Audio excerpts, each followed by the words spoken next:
to order. There, how's that? Perfect. This is the beginning of the Washington County School District Audit Committee meeting, May 20th, 2021 at 3:32 p.m. And we're of course doing it Zoom, which is quite obvious. And so we'll go ahead and begin. The meeting's now in order, and at this point, Jean, if you can do the roll call. Carrie Avancino. Here. Ben Bartow. Here. Tom Doyle. Here. Ron Ellis. Here. Ron Regal. He's not here. Todd Shipley. Here. And Jennifer Thomas. Here. Okay, thank you. Moving on, item 1.03. We do accept public comments, though we don't read them in the meeting. Jean, I don't believe we have any public comments as of earlier today, correct? There's no public comment. Okay, no public comment. We will now move to adopt the agenda, item 1.04. Is there any discussion regarding the agenda? I think we can move as is. I believe we removed the need to delay anything. We just need to check for public comment.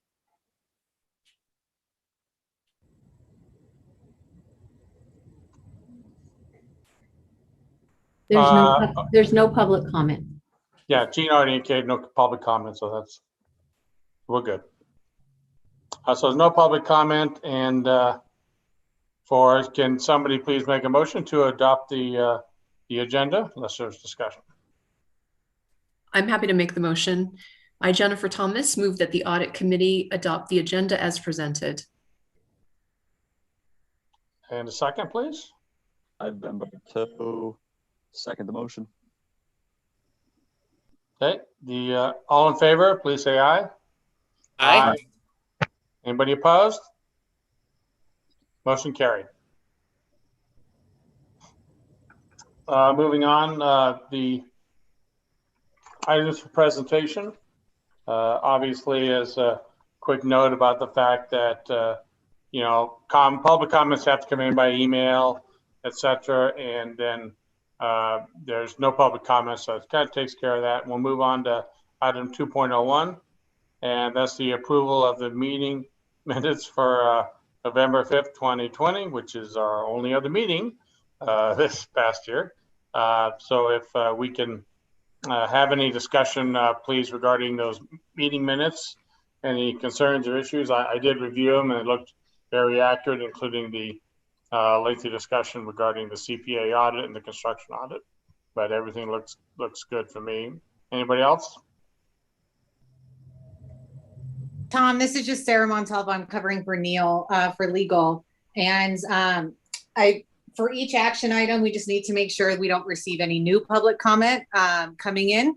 So we'll just want to make sure we check with Jeannie on each action item to make sure no one submitted anything while you guys are all discussing the item. There was no public comment. Okay, I'll do an announcement on each one just to make sure that we don't have any public comment, and then Jean can confirm after a short delay. So any public comment on item 2.01? There's no public comment. Okay, thank you. And well, I guess it's coming in by email, so they can't speak up. Any further comment or discussion regarding the minutes of the November meeting? Hearing none, I'll entertain a motion.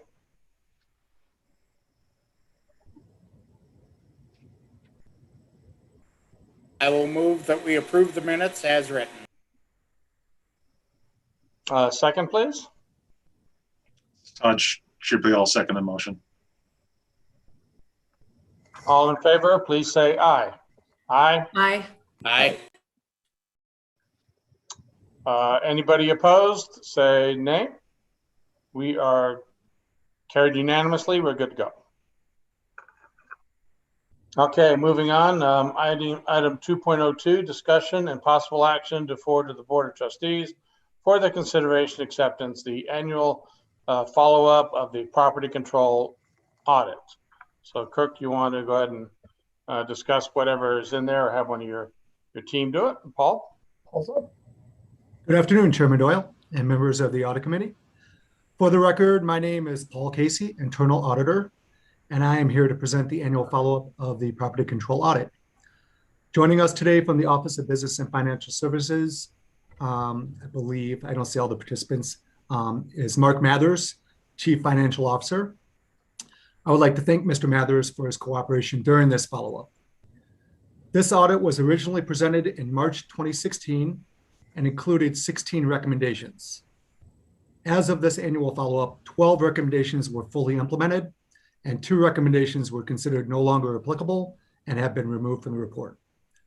The remaining 2 recommendations were for the department to create procedures for stolen, missing, and donated assets, and to update department procedures and district policy to reflect current property control practices. Based upon our review, the department has created and updated its policies, and as such, both remaining recommendations are considered fully implemented. At this time, I would be happy to answer any questions from the committee.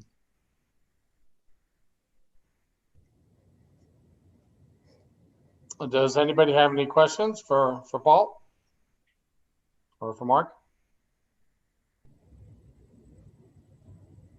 Okay. Unless there's any other comment, and Jean, I believe we don't have any public comment. Is that a correct statement? That's right. There's no public comment. Okay, thank you.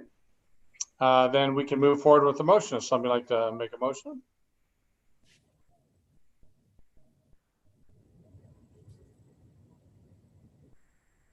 Mr. Chairman, I will so move that we make the recommendation to send the report forward. Thank you, Ron. A second? I, Jennifer Thomas, second. That sounds good. All in favor for forwarding this to the Board of Trustees for their approval, say aye. Aye. Aye. All opposed? The motion is carried. Moving on to item 2.03, discussion and possible action to forward to the Board of Trustees for their consideration acceptance, the annual follow-up of the nutrition services audit.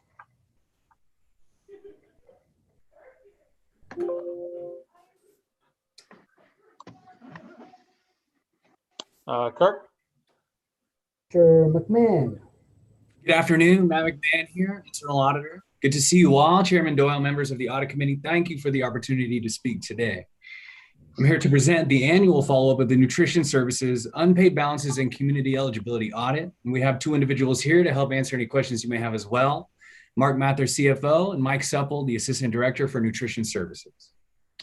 The original report from March 2018 evaluated whether unpaid balances could be decreased or mitigated and if the food service program could financially benefit from the community eligibility provision. There were 11 recommendations offered. Before we jump into details, I wanted to acknowledge the quick action and multi-departmental effort that went into addressing these recommendations. Marked progress was observed during each follow-up cycle, and it appears the issues were handled all with care. With that, the one remaining recommendation under this round of follow-up relates to unpaid balances. Recommendation number 2 pertains to referring bad debt to outside collections once in-house efforts have been exhausted, and our review indicates this recommendation is fully implemented. Upon the previous follow-up, the Office of Business and Finance was still identifying a debt collection services partner, while unpaid meal balances were trending downwards among the intended student populations. Since that time, the business office has entered into an agreement with Valley Collection Service, LLC, and it's represented that there were no unpaid meal charges to refer to collections at the time of our follow-up. For context, the agreement was entered into during March 2020, the same month that COVID closures took effect and negative balance outreach to families was suspended. All meals were eventually distributed free of charge from April 2020 through the remainder of that school year and moving into the current school year as well, with the exception of some meal charges due to timing and transition and guidance. Notably, the district also received significant donations from the Las Vegas Raiders Foundation and others, which covered unpaid balances. The district will reevaluate collections of delinquent accounts for school year 21-22 based on guidance from the USDA, future plans for free meals, and other possible factors. And with that, I'd like to thank you all for your time and attention. Are there any questions?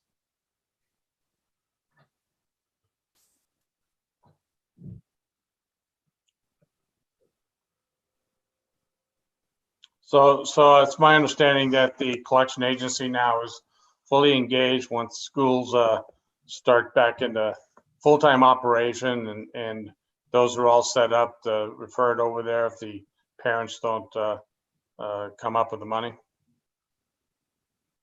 Mark, would you like to hop on for that?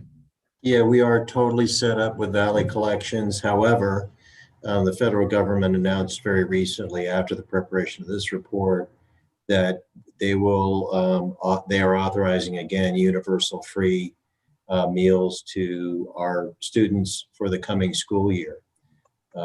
So again, that once again this year will negate the need for collections, but again, the collections agency contract is fully executed, and we can use them if ever need be. So that means that the feds have done it through June of 2022.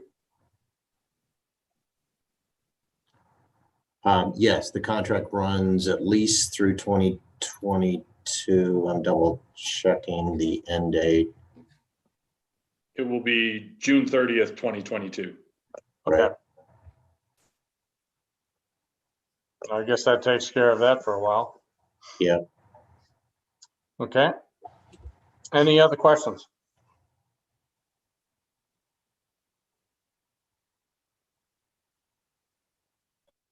Go ahead, Mike. Any other questions? Oh, okay. I don't have anything else on this one, so it's obviously the nice part is we're starting to get some of these older audits wrapped up, so they're no longer. I hate holding audits open for 3-4 years. That's one of the real negatives here. So hopefully this one's now wrapped up. So if I can ask for a motion, we can forward it to the board. Let's check for public comment. Oh, sorry. Jean, any public comment? There's no public comment. Okay, thank you. Sorry about that.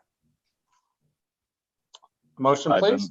Ben Bartow, move the audit committee forward the audit to the Board of Trustees for their approval. And a second, please. It's Todd Shipley. I second the motion. All right, we have a motion to forward the audit to the board for their review and acceptance. All in favor? Aye. Aye. Aye. All opposed? Motion carried unanimously. Moving on to 2.04. Possible discussion to forward the audit for the transportation audit, sorry about that, forward to the Board of Trustees for their consideration and approval of the transportation audit. Hello, this is Eve Manalo, internal auditor. I'm sitting at Kirk's computer because my computer just, my monitor just blacked out on me. So we're doing improvising here. So, but good afternoon, everyone. Chairman Doyle, members of the audit committee. Thanks for the opportunity to speak with you today. I'm going to present the transportation audit. The original audit was completed in November 2015. There were 27 findings, and remaining today are 5 that I'll be covering. 4 are fully implemented and 1 is partially implemented. And I'm going to talk about that first. It's on page 5 of the report. Recommendation number 21 of the audit report recommended an increase to athletic transportation fees for high school athletes and middle school athletes due to the fact that fees were insufficient to cover the cost of the transportation expenses, athletic transportation expenses. So the board subsequently approved an increase for middle school students from $5 to $10, which was recommended in the audit. And they also approved an increase in high school athletic fees from $35 to $50, but not the recommended $95 per year. So the new fees will not cover athletic transportation expenses once the school district begins operating under the usual pre-pandemic schedule. Last year, transportation expenses were significantly reduced due to COVID-19 pandemic closing of the schools. And schools are just now starting up again this year, and we should still see lower transportation expenses. As we come out of the pandemic and resume normal sports activities, the board may want to consider whether an increase in athletic fees is warranted. For now, this recommendation remains partially implemented. The other 4 recommendations are considered fully implemented. Recommendations 11 and 12 are related. Number 11 being to create a board policy and administrative regulations that requires all employees who might use a district-owned vehicle to take the district's defensive driving class. We have board policy 7505, which is the use of district-owned vehicles, and administrative regulation 7506, which is use of district vehicles for business. And they've been reviewed and approved by our legal counsel and fully satisfy the recommendation. Recommendation number 12 is about putting procedures in place so that employees who are currently driving district vehicles we ensure that they're taking the district's defensive driving course. We review the department's procedures for tracking employees who drive district-owned vehicles, and we find that this recommendation is fully implemented. Every year there's an administrative form 7576, which is an annual request to transport students, and it must be submitted and signed off by a supervisor for every employee who drives a district-owned vehicle. There's a field on the form that indicates the date on which the employee last took the district's defensive driving course. Returning employees have to submit the form as well as new drivers, and the date on that form tells us if they need to take the course again at the 5-year mark, which is required by the regulation 7506, paragraph 2, says that you have to take that course every 5 years. So recommendation number 12 is fully implemented. Okay, recommendation number 14 is in 2 parts, A and B.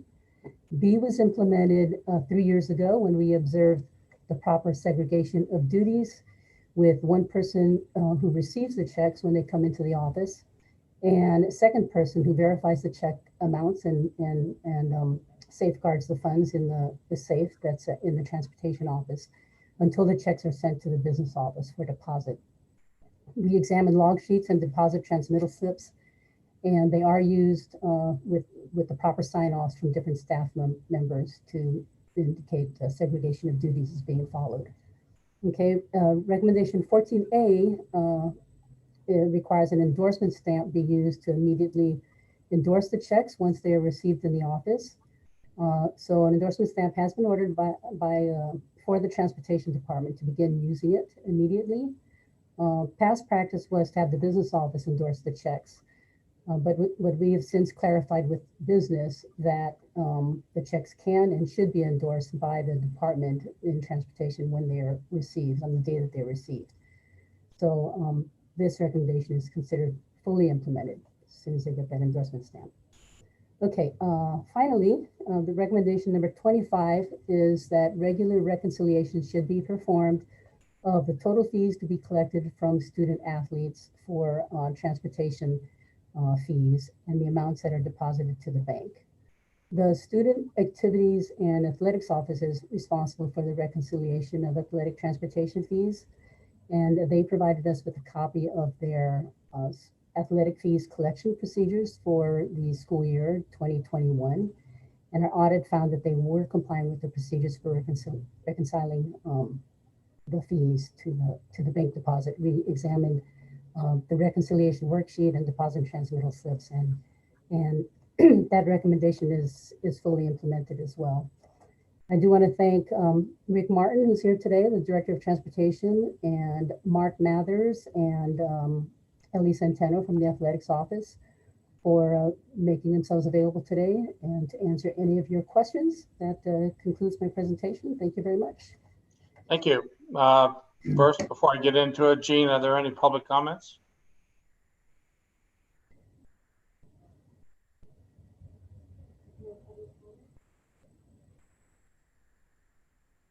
Gina, you on mute?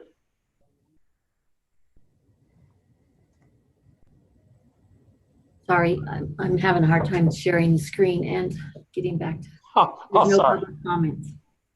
Okay, thank you. Questions?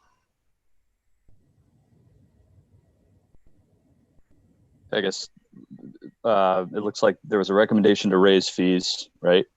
Correct. They raised them a little bit, Mhm.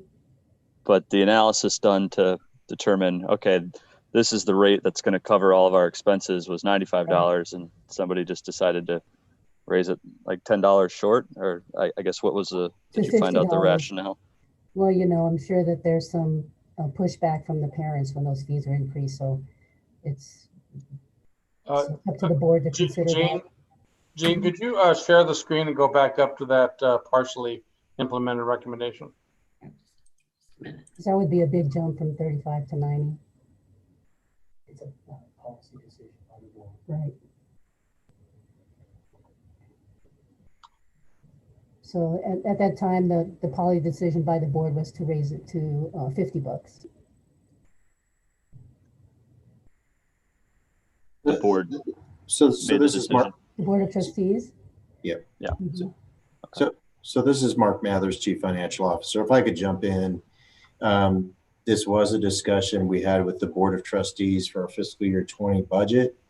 The Business and Finance Office did provide information, providing options for the board to consider, from full recovery, down down to various tiers. And, this is a policy decision of the board to set fees. They did express concerns about equity among our students, and, noted that sports and athletics has a really, strong benefit for many students, and, expressed concerns about pricing out basically this service to a good segment of the student population. So for that reason, as a policy decision, the board made a decision to set fees where they're at, but they were provided information for full cost recovery. They just, again, as a policy matter, chose to set the fees here. Thanks, Mark. That's helpful. I don't have anything else. Tom? Okay, yeah, so my question was similar along those lines. So when they have a shortfall in the individual schools, does it come out of some school fund, some general school fund that they have to get the shortfall made up? Does it come out of, did the board just establish a general fund account? I mean, Yeah. I understand the numbers here, but it looks like at $50, it's going to fall about, it's going to make up about 2/3 of the amount of money. Where's the money coming from, and what was the board decision about where they're going to pull the money or offset? So the costs of transportation are funded out of the Transportation Department's general fund budget. They always have been. So in essence, this reduces the subsidy in the Transportation Department's general fund budget. So it was always fully funded out of the general fund, and now it's just less of a subsidy. Okay, so then more just gets pulled out of the general fund. Well, Mr. Chairman, if I may interject as well, my view on this is management, the CFO and the superintendent went to the Board of Trustees.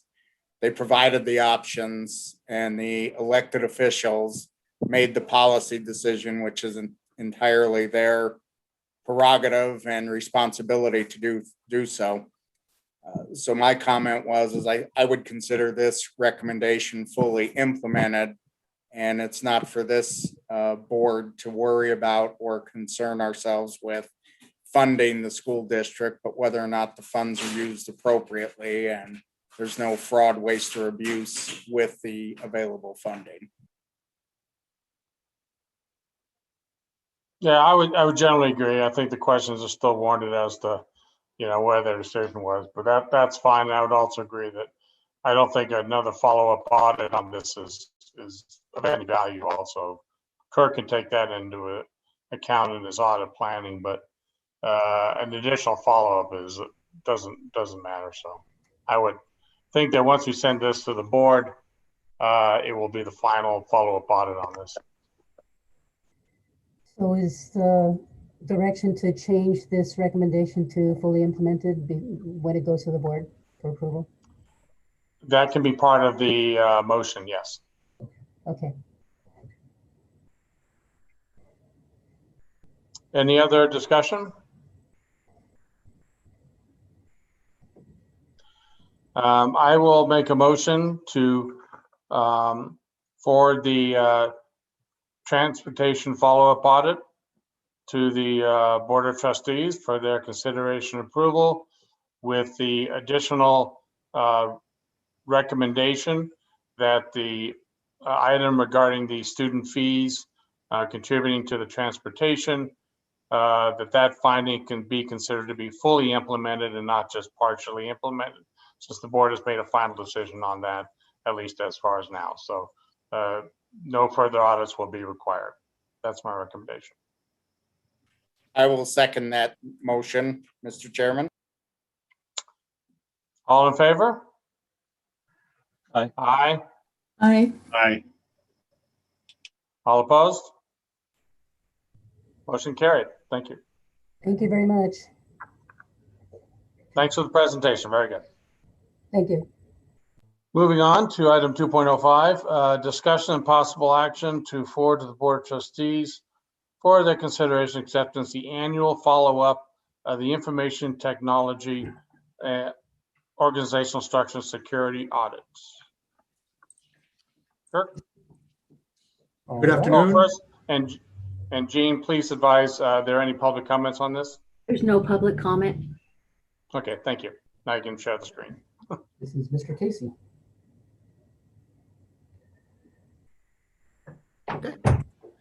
Good afternoon. Once again, for the record, my name is Paul Casey, Internal Auditor, and I am here to present the annual follow-up of the Information Technology Audit.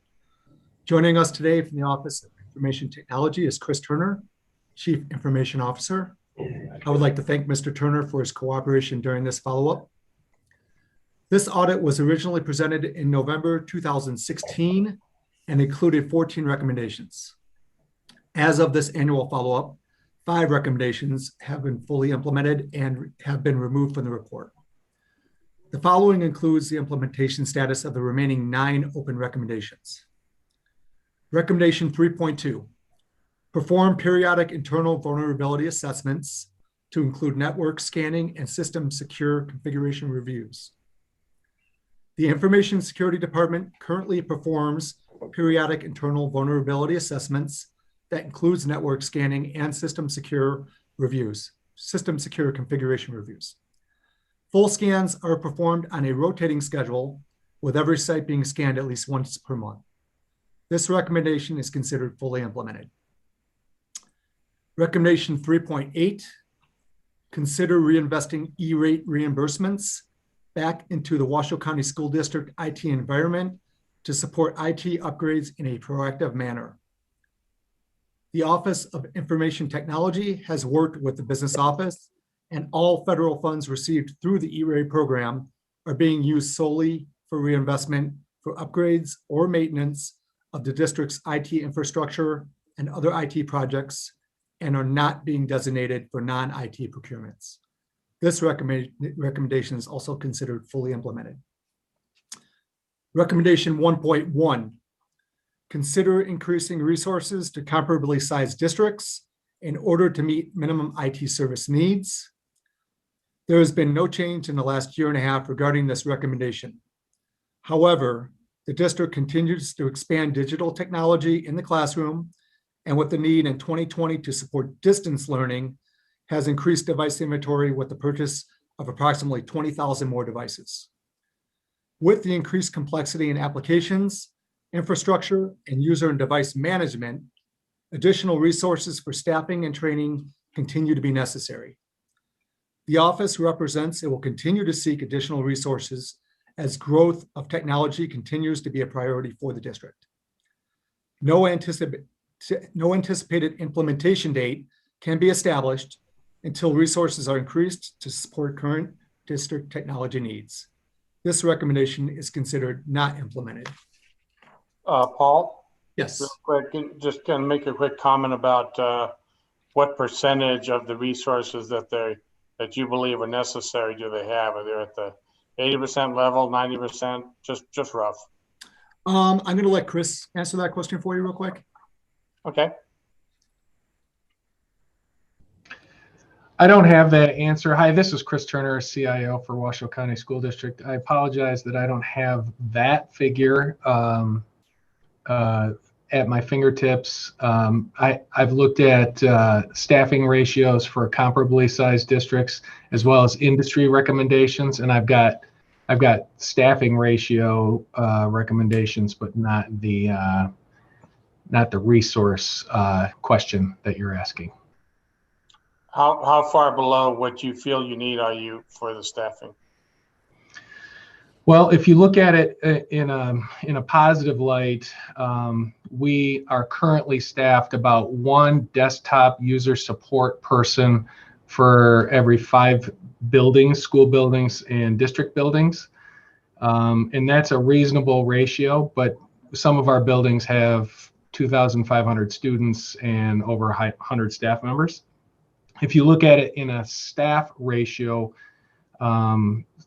industry standards might be 100 to 1, 135 to 1, and we're about 1,000 to 1. So when you look at it in staff to staff ratios, we're a little bit behind in terms of industry recommendations and comparably sized districts. Sounds very challenging. Thank you, Chris. Paul, go ahead. Yeah, thank you. The remaining 6 recommendations are each considered partially implemented. 3 of the recommendations are related to security procedures, establishing an enterprise-wide security program, and addressing security risks. 1 recommendation is related to formally creating a risk acceptance memorandum approved by the district governance leaders that includes a projected plan to address identified security risks. 1 recommendation is related to budget resource prioritization to support the Washoe County School District IT environment refresh for core infrastructure components, including servers, databases, network devices, and firewalls. And 1 recommendation addresses the need for performing independent external vulnerability scanning of Washoe County School District internet systems. Each of these partially implemented recommendations has anticipated completion dates ranging from December 21 to December of 2022. At this time, I would be happy to answer any questions from the committee. Questions, everybody? I have a question, Mr. Chairman, through you and to Mr. Casey. My initial impression is, with the online schooling, the remote schooling, and the number of students that have to access in through Teams, it would seem to me that we've slipped even further. The district has slipped even further in its IT infrastructure readiness, for lack of a better term.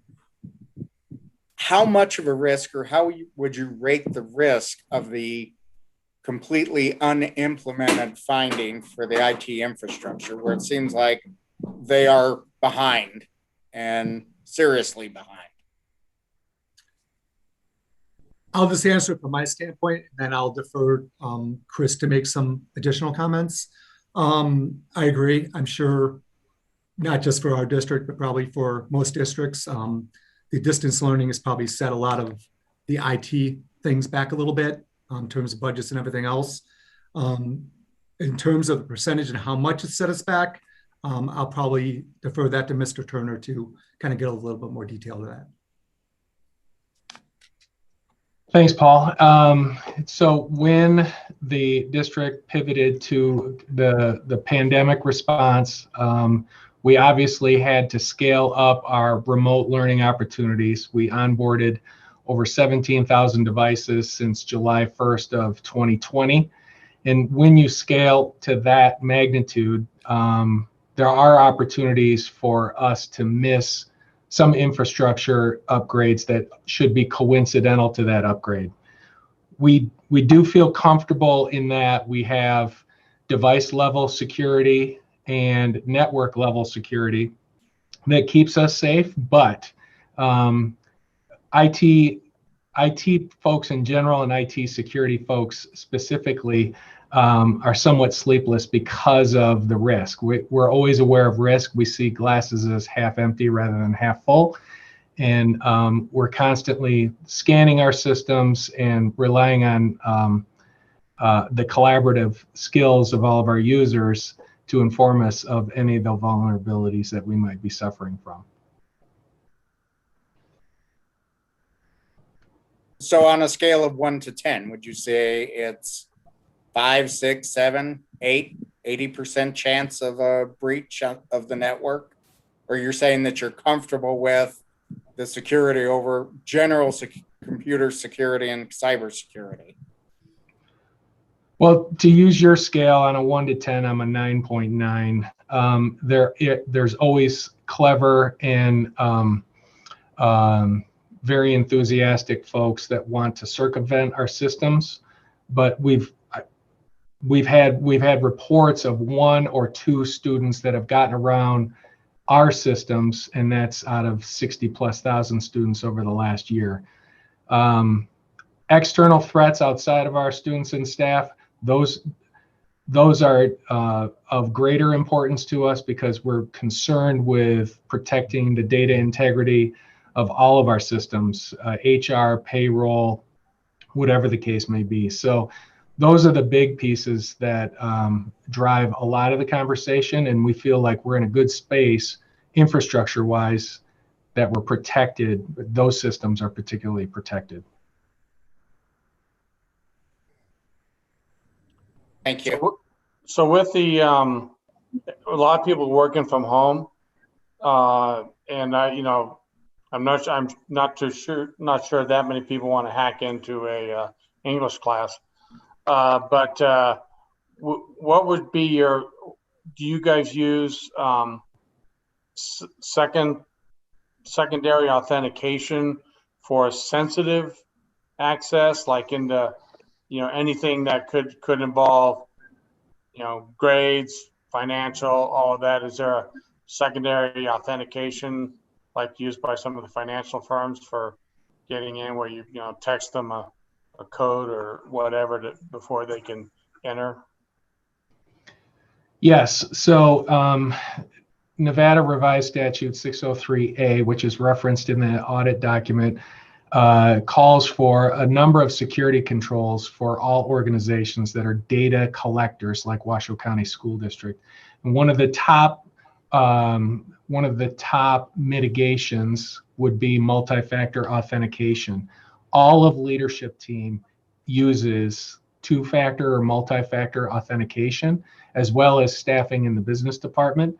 And we are in the process of rolling out multi-factor authentication to all employees in the district. We anticipate that project's completion should be by the end of calendar year 2021. Great, thank you. Other comments, questions? Chris, the report mentioned SolarWinds. Did that test your incident management controls at all this year with the breach? Yes, we are subscribers to SolarWinds in 2 different installations. We worked with both the federal government's security teams on their guidance, as well as a number of our vendors, SolarWinds in particular, but also our network vendor, Cisco. Cisco was able to use some of the tools that we use of theirs, and they were able to analyze our network. And it is their determination that no data was exfiltrated from our network. That's interesting. Did Cisco, were they willing to sign something that kind of corroborated that, or how did they?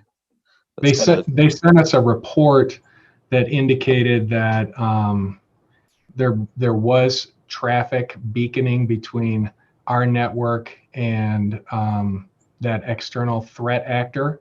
but there was they can't tell, they can't determine. It seems like, let me word this correctly. There was nothing that was payloaded or significant traffic. It was just the beaconing signal between us and the threat actor. So it's in their estimation. We got an email, I think is how it came to us, that no significant data was exfiltrated. And we followed all the security product recommendations afterward, where we took down the system and rebuilt the system completely.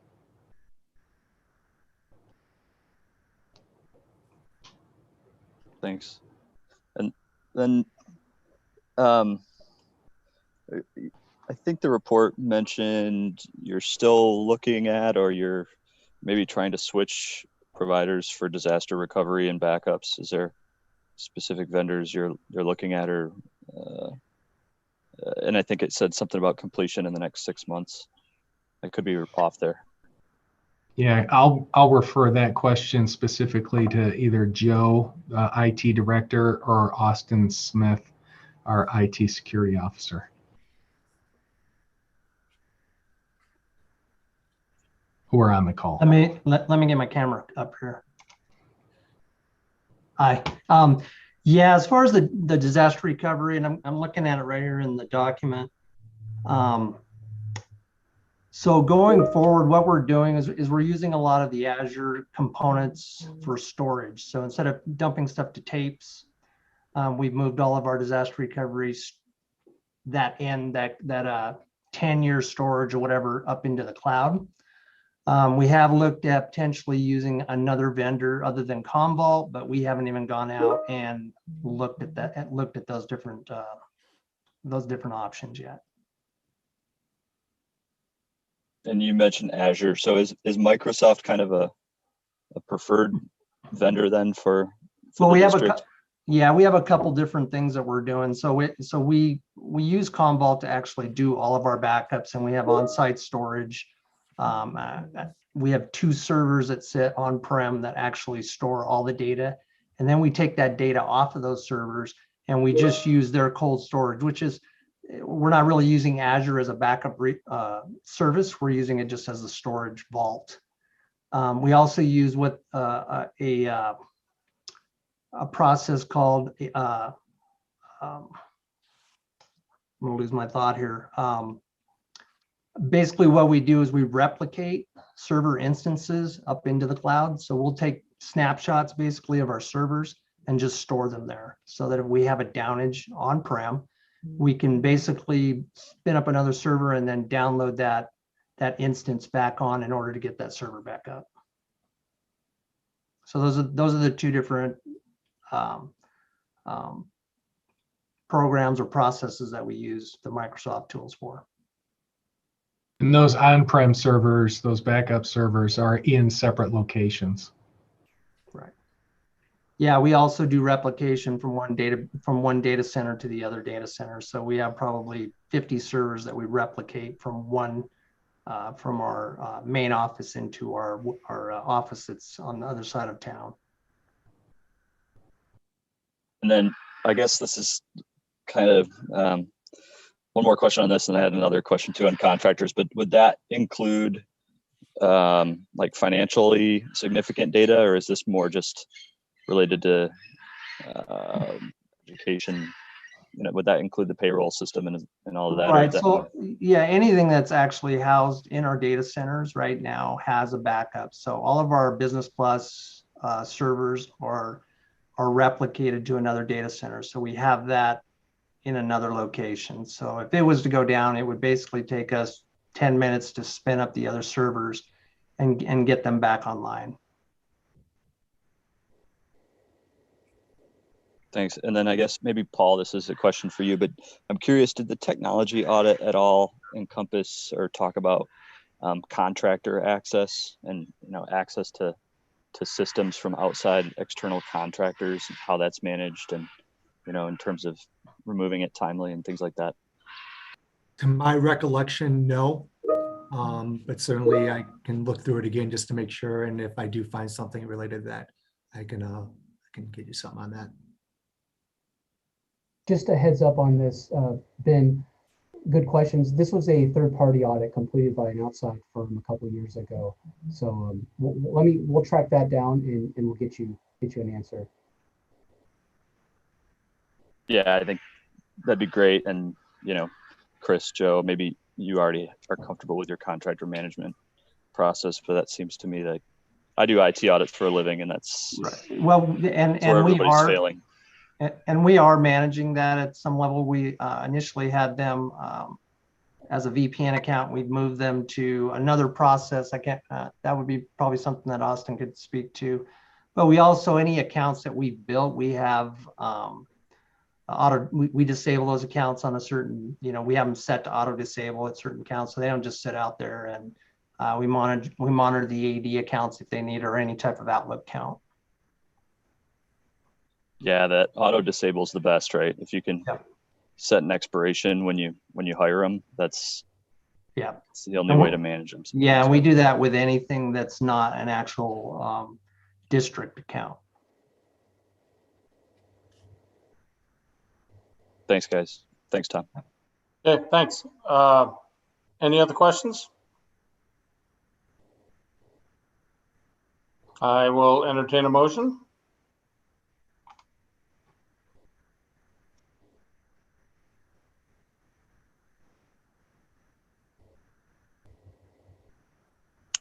Ben Barteau, motion to approve and forward the follow-up audit to the board for their review and consideration. And I Todd Shipley second that motion. Okay, we have a motion to forward the technology audit to the board for acceptance and approval, the follow-up audit. All in favor? Aye. Aye. Aye. Aye. All opposed? Motion is carried. There was no public comment, just for the record. Oh, no, I thought I did that right as soon as we started, but I never know if it's supposed to be before or after, but I don't know. Anyway, no public comment. Thank you. Generally it's good after the discussion. So next one, let's just wait till after the discussion. Okay, that's fine. I mean, obviously, when the public comments have to come in by email, they either come in or they haven't, but no problem. Item 2.06, discussion and possible action to forward the board trustees for consideration acceptance the sick leave bank audit. This is not a follow-up audit. This is the presentation of a new audit that's been completed. So Kirk, do you want to introduce the audit and then turn it over? Or? Mr. Casey is up again. Thank you. Once again, for the record, my name is Paul. So I want to make sure I was off of mute. It's Paul Casey, Internal Auditor, and I'm here to present the audit report of the Office of Human Resources Sick Leave Bank. Joining us today from the Office of Human Resources is Emily Ellison, Chief Human Resources Officer. I would like to thank Ms. Ellison and her staff for their cooperation during the audit. This audit was conducted at the request of district leadership and at the direction of the audit committee. The objective of the audit was to determine whether procedures are in place to ensure sick leave bank hours are available prior to their approval for use. The sick leave bank program is a pool of sick leave time contributed by participating employees. The purpose of the sick leave bank program is to attempt to alleviate economic hardship brought upon an employee by an illness or injury. The program allows participating employees who have exhausted all their accrued leave to draw additional paid leave from the bank that has been donated by other district employees. This provides continuation of pay for a period of time while the sick leave bank participant is unable to work after the participant has exhausted all of their accumulated leave. Otherwise, the employee could be in unpaid leave status. Participation in the program is voluntary. Participant requests and approvals for usage of bank days are received and approved by the respective bargaining associations. There are 6 bargaining associations within the district.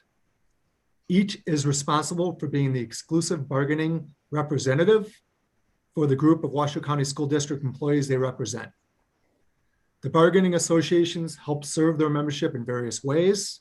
including negotiating annual contracts for salaries and hourly pay, leave administration, and the negotiation of other benefit programs.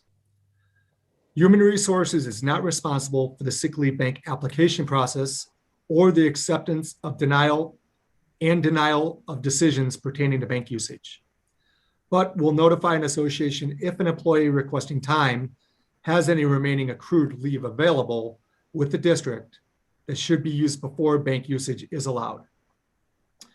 Each association individually retains authority for the guidelines and approval and denial responsibilities pertaining to participant requests for bank usage.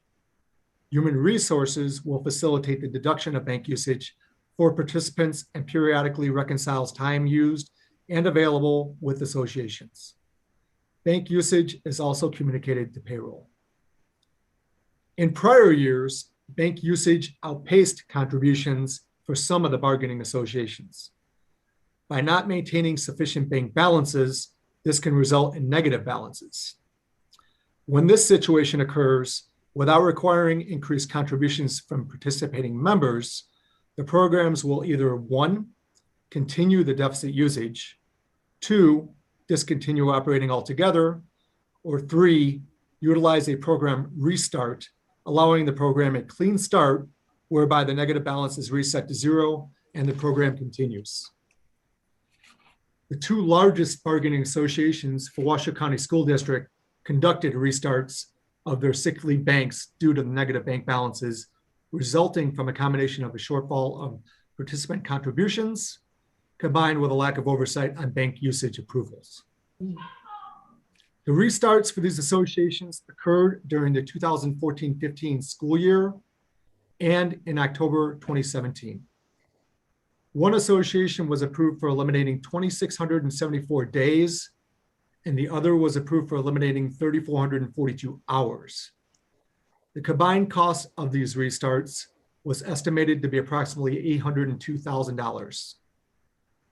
After the restarts were approved, the bank balance of the negative days for the 2 associations was eliminated and reset to 0.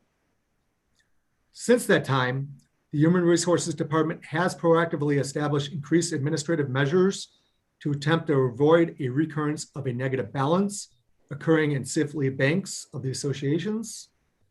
This includes working with the associations on a periodic basis to reconcile bank balances available.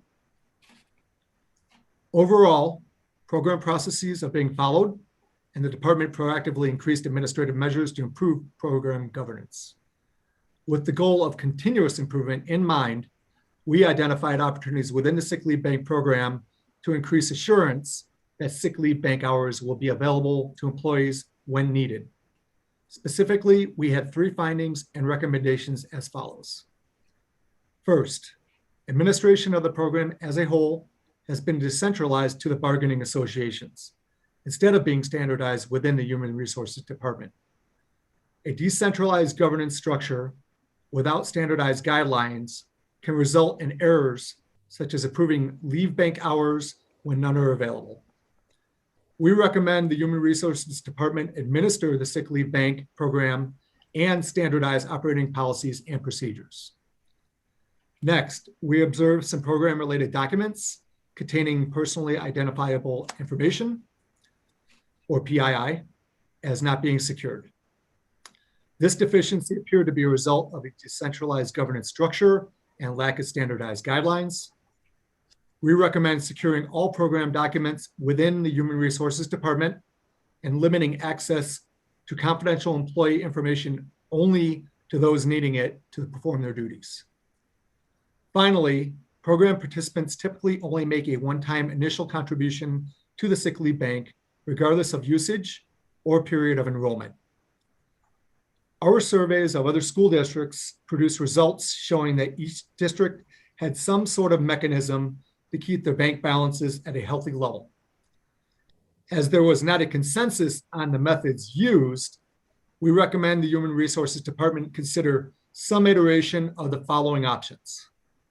Consider requiring annual contributions from program participants, require additional leave contributions by participants that withdrew days during the prior year, and/or allows separating employees to donate a portion of their accumulated sick leave to the bank. As noted, any iteration of these options help ensure the bank balance is healthy, and time would be available to participating employees when it is most needed. In conclusion, we believe implementing the offered recommendations would strengthen governance of the program as a whole and ensure the program continues as a viable benefit offering to participants. At this time, I would be happy to answer any questions from the committee.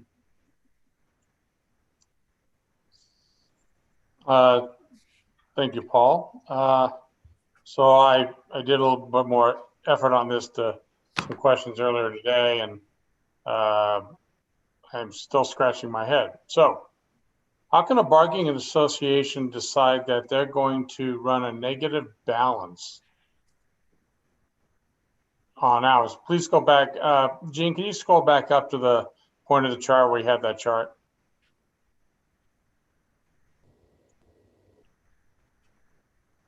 So as you can see here, days available balance in 2014 got up to 5,300 days for one and 1,400 days. It would seem to me that an association would be allowed to go to zero, but not beyond zero, much less 5,000 days to a cost of, I believe, taxpayers, a cost of around $800,000. Why wouldn't the bargaining association be the one to have to pay that, since they're the ones that ran up the big bill, as opposed to just telling employees, I'm sorry, but we don't have any sick leave bank hours left for you to use because they've all been used and people haven't donated. And once we get to zero, you know, I mean, I've heard people say, well, there's still checks in the checkbook. Why can't we cash a check? That doesn't mean there's money in the account. I don't conceive as to how they could go 5,000 days over. And I realize the current management is, you know, may not be there when this occurred, but this just boggles my mind how somebody can go 7,000 days into the negative. And then they have to go to the Board of Trustees. And I believe one time they did, the other time they just restarted themselves. They go to the Board of Trustees and say, well, can we just restart the hours back at zero rather than, you know, kill the program would have been if I was on the Board of Trustees, I just would have said end the program if you can't stay above zero, but that's me. Any thoughts on that or? My thoughts on it are, I agree from an audit standpoint. As I mentioned in the report, that it is from a combination of shortfall participant contributions, obviously, related to the days that are being approved. And secondly, at that time, I believe there was just a lack of oversight on the bank usage approvals that were coming through. And it's almost like, I guess they come through and they weren't being monitored. But I will allow Ms. Ellison to kind of speak from the HR standpoint.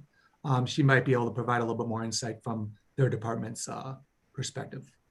I'd be happy to. Thank you for the opportunity. For the record, Emily Ellison, Chief Human Resources Officer, and these restarts do predate my assuming this position. However, I do have some insights that I can offer. I think that from a mechanics perspective, the associations don't really have an opportunity to just initiate or, you know, have a program restart happen. We maintain the balance. And so anytime they were allowed to run over, I think there was a combination of decisions from either prior HR leadership or prior district leadership that allowed that to happen. I think there was also a combination of lack of oversight processes that have since been implemented that prompted this audit. And so the associations don't have the opportunity to just keep writing checks, even though there's checks in the checkbook, but they did in the past because there wasn't necessarily the level of oversight that we've had in the last 3 years. I am kind of surprised that a policy and procedure would even allow them to go into a negative balance, but I guess that was allowed, or maybe they didn't go to HR every single time and said we're going negative. HR must have just said, yeah, keep going negative, don't worry about it. I'm sorry, it's hard to understand. But yeah, I can't speak to the specific conversations or the particular decisions, because I think with that size of a negative balance, right, probably more than one time conversations or decisions were made. But I think that probably a lack of reconciliation created a pretty substantial compounding effect, right? So you go in, you look at it, you try and reconcile, there's already a negative balance. And then the way our payroll cycles work, there's a real opportunity for each payroll cycle for that number to increase pretty substantially.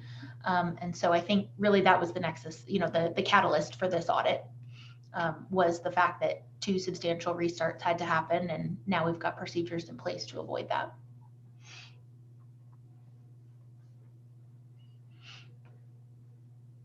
Other comments from anybody?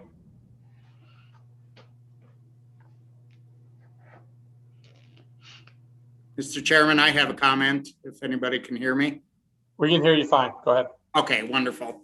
My question is, it's obviously this is a sunk cost. These hours have been expended. Somewhere along the line in the last decade, there was a breakdown, to say the least. I read this report. My initial impression is, this borderlines on abuse, if not actual abuse or borderlining on fraud.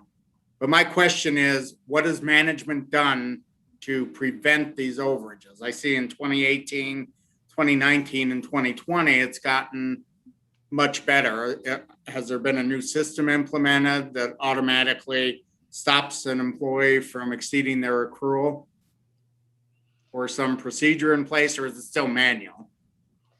So sorry, again, Emily Ellison, Chief Human Resources Officer for the record. Our human resources information system is not sophisticated enough for it to be automated. It is a manual process.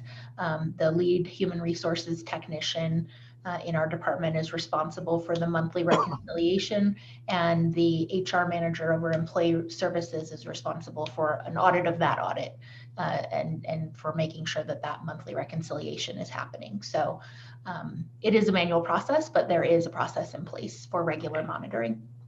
My second question, wouldn't some of these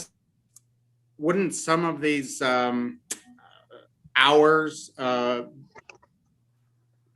wouldn't they be guided by federal law or labor laws, where an employee, the agency has it, or the district has its sick leave policy, and the employee gets a certain number of hours for non-compensated absences for sick leave, but at some point, doesn't that have to flow over to Family Medical Leave Act or unpaid leave? I mean, this is just curious as to how it would get into such a negative balance. Well, I don't think we can necessarily attribute it to individual absences, right? So this is a bargaining unit. WEA is our largest bargaining unit, nearly 4,000 employees. And as you can see, that negative balance increased over time. In terms of individual circumstances, there definitely is overlapping often of leave provisions in the contract or FMLA. We do, as a policy, require that FMLA run concurrent with any sick time or leave of absence. So employees don't get the benefit of consecutive, which could extend the number of compensable days needed. But every individual situation and what the parameters of their leave will be is determined by the contract and the bargaining unit. So for clarity, correct me if I'm wrong, which my wife tells me happens a lot. It's my understanding that this has nothing to do with the sick leave hours that employees have as part of their compensation package. This is a sick leave bank, so that once the employees run out of school district hours, that's when they make a request to say, hey, I'm out of my hours, I'm still sick or whatever the case may be, and I need to get, 5 days out of this bank to recover from my illness. And then of course the hours get into the bank by some form of a donation by the employees. So this has zero relationship really, outside of when they run out, to the actual sick leave that's accumulated for employees. This is totally a separate sick leave bank for when they run out of hours. Emily, is that a fair statement?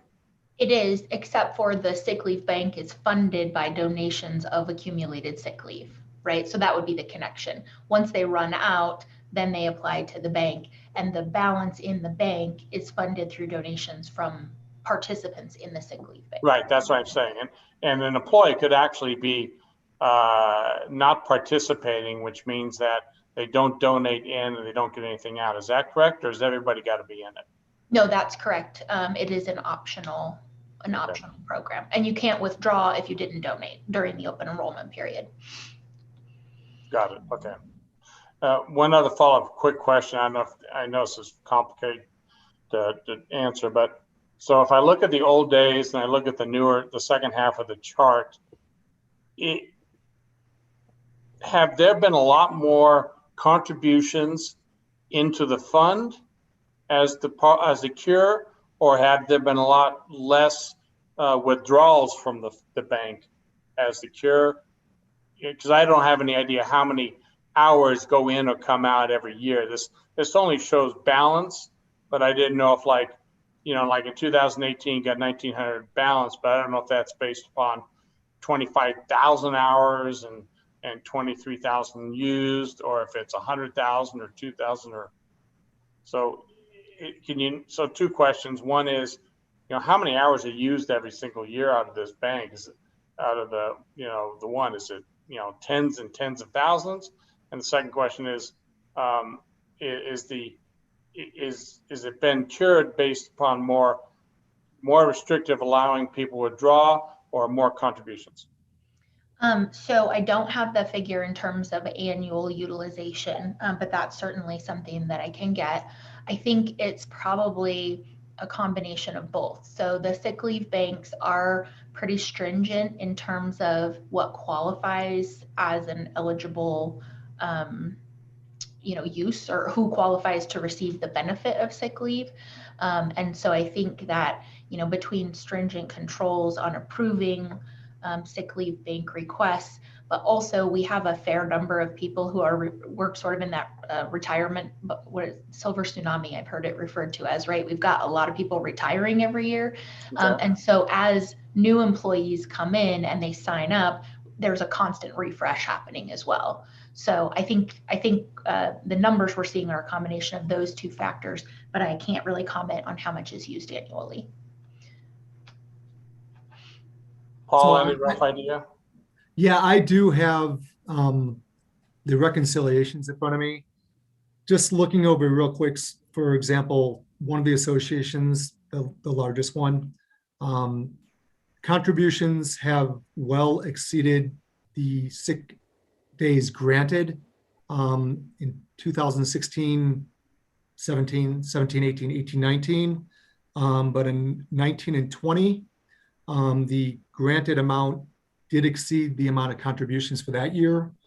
So certainly there could be instances where the amount granted will exceed the contributions for that year, which doesn't necessarily equate to having a negative balance if you have a running total that far exceeds in the bank. But that goes to what we saw before, where that does get depleted, it becomes a problem. Any idea what the average contributions are in a year? I'm just at 10,000 to 50,000. I'm just really sorry for asking. No, that's okay. The contributions for the last for 2016 to 2020, from the detail I have here, about 3,200 days per year, if I'm reading this correctly. If the information well, for WEA, that can't be correct. Because if 3,200 days per year, then almost none was used. Okay, wow. Yeah, and there was, yeah, they did grant significant amount for each of those years, but it was far less than the contributions for those years. Well, the balance grew from 2017 to 2019, right? Correct. And it declined a little bit in 2020. Yeah, okay. Although I don't know where that stands, if this was most current through the end of 2020 or not. Yeah, I don't want to belabor it, so I got it. I understand. Yep. Other questions? Just one more comment, Mr. Chairman. I just want to compliment the audit staff. This was a value-adding audit. I think it identified some issues and a job well done. Thank you. Thank you. I would agree with that. I think this is when you start looking at this, although it looks like some of the stuff did get cured, this is part of the reason for supporting internal audit to find these situations, just like the school nutritions, and get the situations corrected so that the district isn't ponying up $800,000 for these types of things. So that's it's important. And Emily, thank you for also for spearheading to make sure that you guys stay on track with this. Thank you. If I may just add one additional comment, I know there was a concern about personally identifiable information. I did want to clarify that document concern was not within HR. It was with the one of our association partners, and we have worked with them, and we're in the process of updating the forms that are utilized for enrollment to not include that information. It's not necessary. So they've been supportive in that process, and that will be remedied shortly. Okay, thank you. Any other comments or questions? Jean, any public comments? No public comment. Okay, thank you. Thanks, Emily. Thank you. I will entertain a motion. Hey, Tom. Todd Shipley, move the audit committee forward the sick leave bank audit to the Board of Trustees for their consideration and approval. Second, please. Ben Bartow, seconded. Okay, the motion is on for forwarding the sick leave bank audit to the Board of Trustees for their approval. All in favor? Aye. Aye. Aye. Aye. All opposed? Okay, motion is carried unanimously. Item 2.07, Kirk, I will turn it over to you for the report on report fraud, waste, and abuse, and of course, from a legal perspective, keep in mind that this is information only, so we're not able to really do too much discussion on this. So anyway, go ahead. Thank you, Chairman Doyle. Good afternoon, members of the committee. Attached in part of your agenda packet, you'll see a worksheet, and it shows the status of our reported cases of fraud, waste, and abuse since our last committee meeting. It'll be on the screen in a second, but the top of the worksheet is divided into two sections. The top portion shows the status of cases we previously presented at the last committee meeting, and the bottom portion of it shows the status of the new cases that we received and administered since the last meeting. 2 of the 3 cases we previously reported up in the top section have been closed. Please note that neither of them were determined to have merit though. There's 1 open case. We're still investigating that one, and we hope to have that one resolved in the next couple weeks. The bottom half of the worksheet displays the 9 new cases that we've had, and we're reporting them to you since the last meeting. Of those 9, we've closed 7 of them, and 2 of them are still being worked.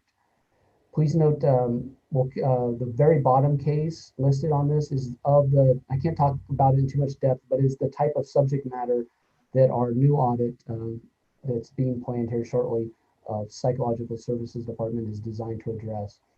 And as we continue forward, we'll continue to work on the 3 open cases that we have outstanding, and we'll update you on whether merit or not merit at the next meeting regarding the status. So thank you. Okay, thank you for the update. Jean, are there any public comments on this particular one? On 2.07? Sorry, there's no public comment. Oh, you got it on the screen and you got your mute button off. That's great. Okay. Kind of late, but. Okay, on to 2.08, as that was for information only. Kirk, we want to take it here from the status update on the activities internal audit. Yeah, yes. Kirk Starkey for the record again. Attached as part of your packet also is this worksheet. It basically shows a status update of all the projects we had and that we've been working on since our last meeting.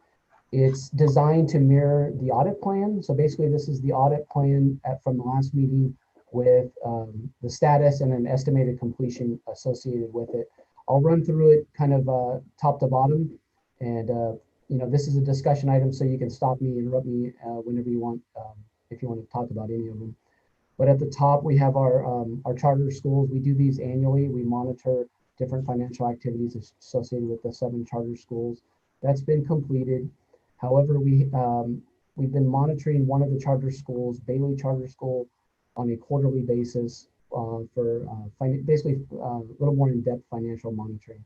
There was a little issue with getting the financial statements completed on time and having the accounting records ready for the accountants. So we're busy monitoring them on quarterly for the next year. The next section is the audit follow-ups. You've gone through 1, 2, 3, 4, all 4 today, so they're done. Next meeting and the meeting after, we'll probably have, or depending on the timing, the capital projects productivity report and the sick leave bank 6-month follow-ups will be up. Then we have student activity funds, which we do. The Galena High School one is completed.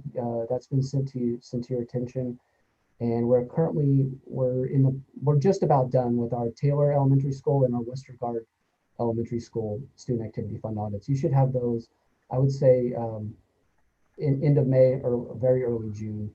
The other 2 we have up there, Incline is a big one because it's high school in the distance, and Lemon Valley, we'll get those started here before the end of the fiscal year. And in process, we have the sick leave bank, which you have, and that one we'll find it's after this committee meeting, we'll send that one on to the board. And then we will start back up our transportation audit. We kind of, with the pandemic, the transportation department had been doing fantastic work, and we were trying to stay, how do you say it? Stay away from them to let them do their magic this year. It's been a tough year, so we'll re-engage with that one here shortly. That's about the drug testing process to make sure how that is reasonable and how it's administered. Right now, we've got the student activity scholarship funds. We're in the middle of that. That should be done, I would say, at the end of this calendar year.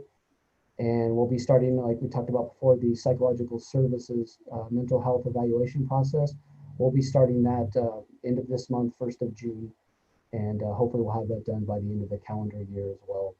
The grant monitoring practices, whether or not it says August 2021 on there is getting it started, it's going to depend upon where we are with the transportation audit, to be honest. But we've got plenty of work. And we continue to, with the administrative projects, we've got the whistleblower hotline cases that come through. And the Innovations High School that's listed under there as a special project is basically an expenditure review. It's in process, and we hope to have that done in a couple months here. And we're pleased to report that we haven't had, unfortunately, for the whistleblower hotline program, a policy in place, but we've got a draft that went through the board policy committee recently, and it's going to go through public comment and through the board approval process here, and hopefully we can get that done and in place in the very near future. And that'll cover our status. If you have any questions or comments on this one, I'll be happy to take them. Kirk, what's in the policy? Does it outline like how you guys investigate? Is that this type of thing? It kind of gives, I would say, it defines waste, fraud, and abuse. So the type of cases we would administer and how they would come through our department. And let's say some cases would not fall under the waste, fraud, and abuse, how we would disseminate them outward to the district so they can be handled. There's a process with that. And also a process associated with how we report the status of the cases, kind of what we just, the spreadsheet you just saw on your screen from the last presentation. I haven't sent that to the board. It was brought up during the policy committee. The board would like to see that, so I need to send that to the board too, so they're aware that's in there.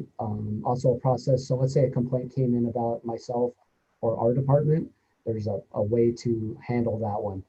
So that gets handled properly. And that's the main. We need one, and so it would be nice to get that on the books. Yeah, it'd be nice to know, like, maybe just like background too, when you go through each one, like, okay, we investigated this one through, observation or we inquired with somebody else.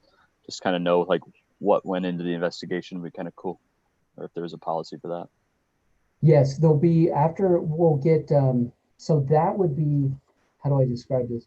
After we get the board policy, which is kind of the 3,000 foot view, we'll need to have like basically, I would say like an admin reg on how we'll formally go through our process. We do have one. I mean, we have a process, how we handle it, but it's not written down. It needs to be written down on how we handle the various types of complaints that come through.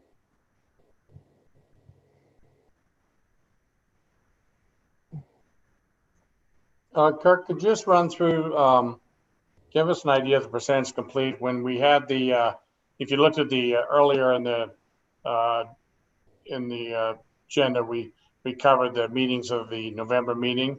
Right. And in November meeting, you had, as of the end of June, which is obviously another 6 weeks away, that you'd be at about the 80% completion mark on the scholarship fund audit, 70% on the transportation audit, and then 50% on the special education audit. Is it, how you doing on those relative to the special education? I know you've not started that, but on the transportation, the student accounting, you're going to be in that 80%, 70% range, you think?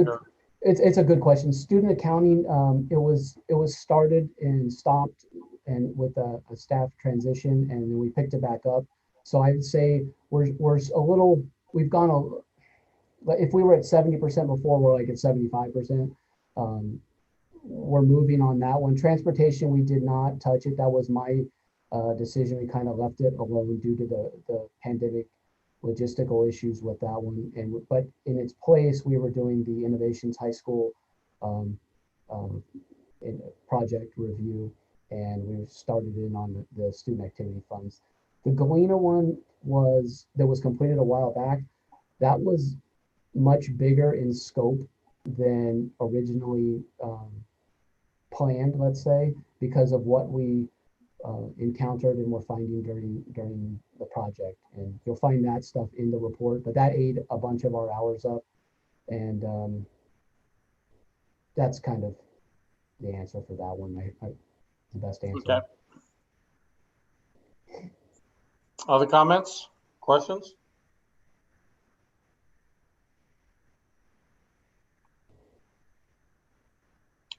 Jean, any public comments? There's no public comment. If there's no other discussion, then we can move forward at this point. There is no action item on this one, so it is completed, assuming no other comments.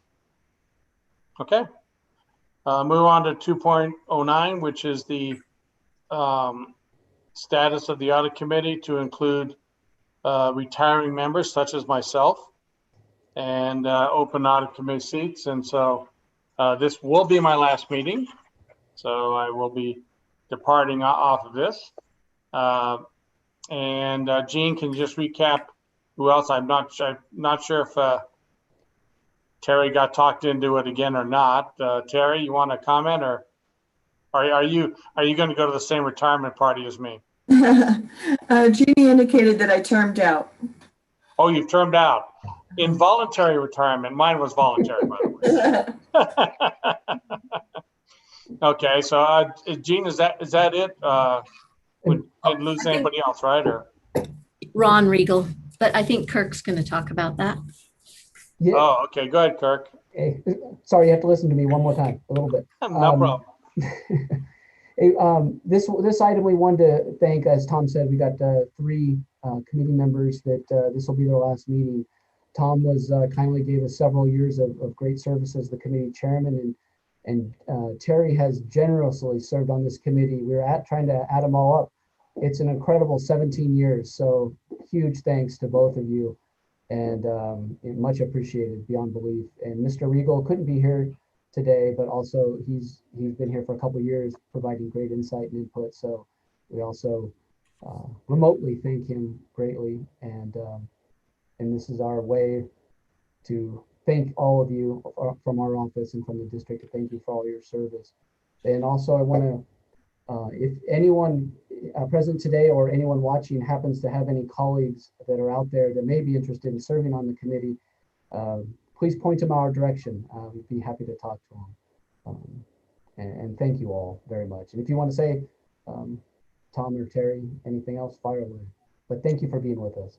Well, I joined the committee 4 years ago at the request of Paula Ward. I will warn you that the first time I joined, they said, was anybody willing to serve as chairman?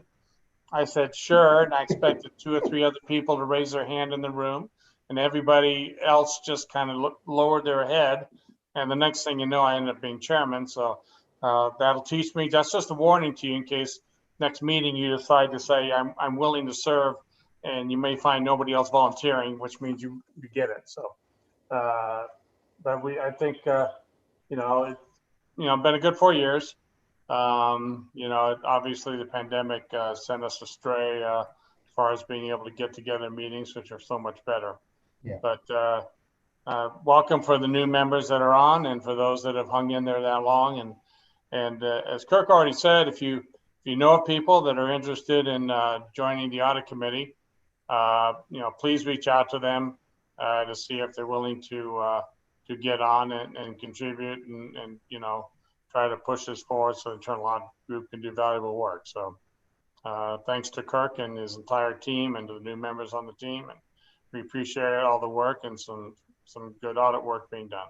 Thank you. Thank you, guys. Thank you. Hey, I don't Kirk. see any. Are there any other questions, comments, or volunteers? You can't be on the committee, Mark. Come on. No, hey, Kirk, thanks. Hopefully this is okay, but I just wanted to say thank you to Tom as well. Tom was on my interview panel. Tom had the toughest question on the interview. I remember it well. But I just wanted to say to Tom that I don't think there were many issues we disagreed about.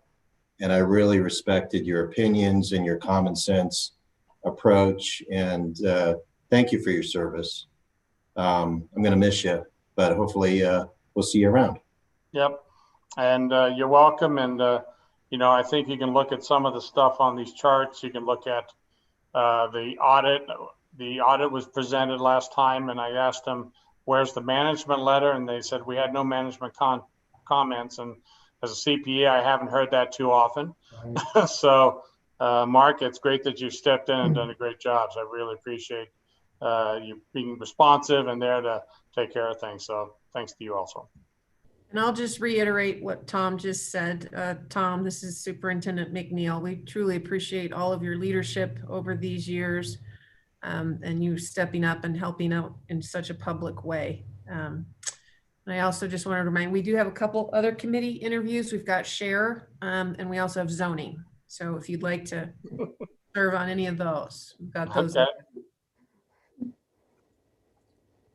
Anything else from anybody? I just want to thank, again, Kirk and his team, and also the representatives from management that are here, Superintendent McNeil, CFO Mathers, and Ms. Ellison. Excellent. Thanks to everybody. That concludes 2.09. Gene, if you want to bring up 2.10, which is the presentation of the Audit Committee annual calendar.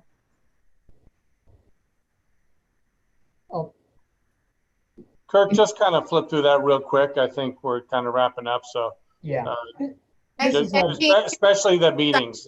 This Sarah, can we just make sure there was no public comments on that last? Oh, I'm sorry. My No apologies. Back No. to 2.09. No public comment. Jean, no public comment. Thank you. Thank you. Kirk Starkey for the record again, and this is the calendar we present it for the committee, as it's basically a 3,000-mile view of what's upcoming on the audit calendar. Kind of break it out in quarterly meetings. Those are the anticipated months for the meetings and kind of items that we would plan to see on those upcoming meetings. But if you have, as committee members, if you have any items you would like for inclusion, just reach out to us, and we'll go from there and see about adjusting the calendar accordingly. Some of those things you'll see on there though are kind of standards, like the let me find it for a second. Our annual CPA audit of the district as a whole. There we go, November 2021. That's pretty much set in stone. You're going to have that in that quartile. It's going to have to be presented there due to the timeline of the report. So some things like those you'll see set in stone there.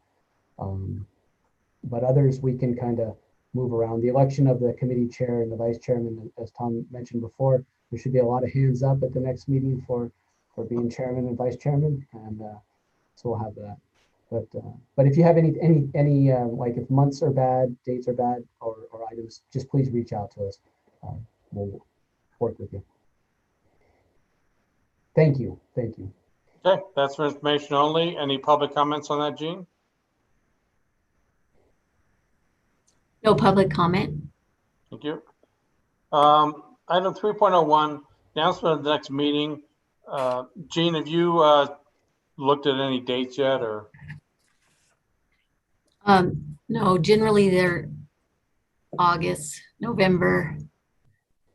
I was just referring to any dates in August, early or late. They're always on a Thursday because they have other committee meetings on other days. So I need to get together with board services, and they haven't done a calendar yet, but we should be able to get dates out to you soon. And if there's a problem, then we can change some of them. I don't know if the meetings are going to be Zoom or in person. That's the other thing. So I'll keep our fingers crossed. It's going to be in person. Okay, thanks. 3.02, Jean, are there any general public comments for the end here? no. Okay. And with the tap of the computer, thank you, everybody. And everybody have a good week. Thank you, everybody. Thank you. Thanks all.